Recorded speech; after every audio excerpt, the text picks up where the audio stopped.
Okay kids, right now we're going to look at some complex numbers, and in particular we're going to look at converting from a Cartesian form to a polar form. Right, so it is a little process, and if we can follow these steps we will get the job done. We'll take one of these guys.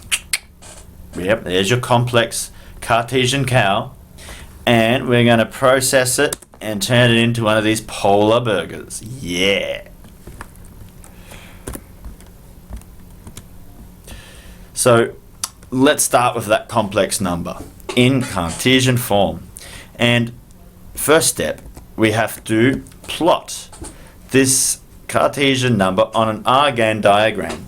And the job of doing that is just to check to see which quadrant it's in, just to make sure, because we're going to need that information till the end.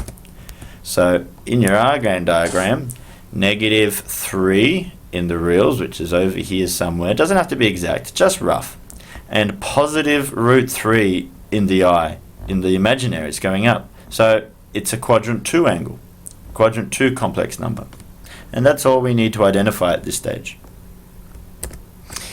Now step 2, let's calculate the R coordinate using this rule. Okay, and we're going to substitute your values in. Your X is your real part, that's this number, and your Y is your imaginary part, that's that number. So plug it in, make sure you use brackets when you're substituting, and we get 2√3 in a simple third form. Now the third step, we have to calculate the theta coordinate. And that's the tan rule, inverse tan of the imaginary part over the real part. So you put in your values, and when we calculate inverse tan of √3 on -3, Mr. Calculator gives us this, -30 degrees. Now, let's just check to see what that looks like on an Argand diagram. And we want to see where's this angle.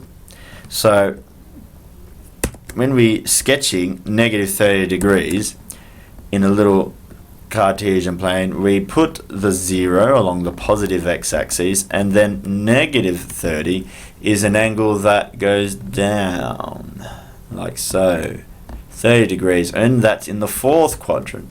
Okay, but hang on, didn't our complex number, didn't we work out that at the start it's in the second quadrant? But we've got an angle that's pointing down in the fourth quadrant.